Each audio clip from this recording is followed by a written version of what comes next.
पिछले अध्याय में हमने देखा कि भगवान श्री कृष्ण के हस्तिनापुर में रहने से धर्म की पुनर्स्थापना और जीवन में संतुलन कैसे स्थापित होता है। यदि उस प्रवाह को समझना हो तो उसे भगवान श्री कृष्ण का हस्तिनापुर आगमन और धर्म का पुनर्स्थापन में देखा जा सकता है। अब इस अध्याय में भगवान श्री कृष्ण के द्वारका लौटने का प्रसंग आता है, जहां उनके प्रति भक्तों का प्रेम और उनकी भक्ति का गहरा स्वरूप प्रकट होता है। जब भगवान श्री कृष्ण हस्तिनापुर से द्वारका जाने का निश्चय करते हैं, तब वहां उपस्थित सभी लोग भावुक हो उठते हैं। पांडव, कुंती और अन्य सभी उनके जाने से दुखी होते हैं, क्योंकि उनके लिए भगवान केवल एक राजा या मित्र नहीं थे, बल्कि उनके जीवन का आधार थे। यह प्रसंग हमें यह सिखाता है कि भगवान के साथ जुड़ा हुआ संबंध कितना गहरा और आत्मिक होता है। जब भगवान श्री कृष्ण द्वारका की ओर प्रस्थान करते हैं, तब मार्ग में अनेक लोग उनका स्वागत करते हैं। वे उन्हें देखकर आनंदित होते हैं और उनके दर्शन को अपने जीवन का सौभाग्य मानते हैं। यहां यह स्पष्ट होता है कि भगवान के प्रति प्रेम केवल किसी एक स्थान तक सीमित नहीं होता, बल्कि हर भक्त के हृदय में समान रूप से विद्यमान होता है।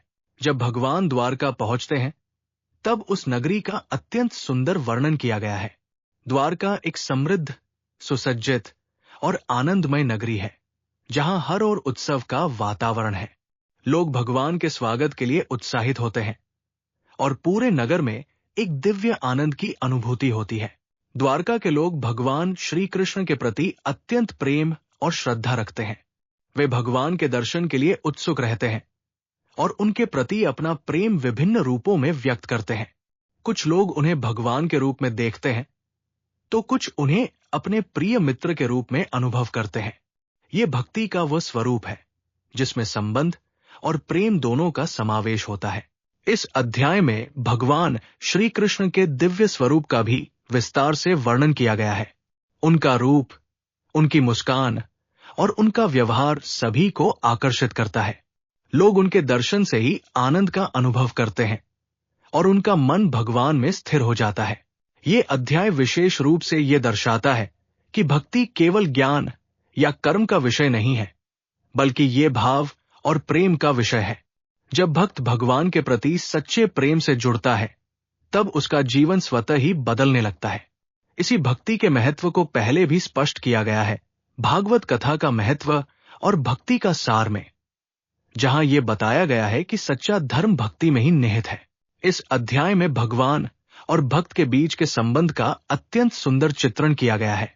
यह संबंध केवल पूजा तक सीमित नहीं है, बल्कि ये एक ऐसा संबंध है जिसमें प्रेम, विश्वास और समर्पण तीनों का समावेश होता है। यह हमें यह सिखाता है कि भगवान को केवल दूर से पूजने के बजाय उन्हें अपने जीवन का हिस्सा बनाना चाहिए।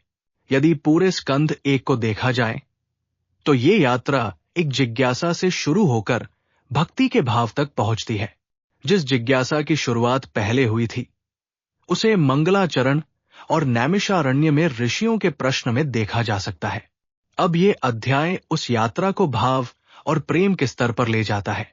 भगवान के प्रति सच्चा प्रेम जीवन को बदल देता है। भक्ति केवल ज्ञान नहीं, बल्कि अनुभव और भाव है।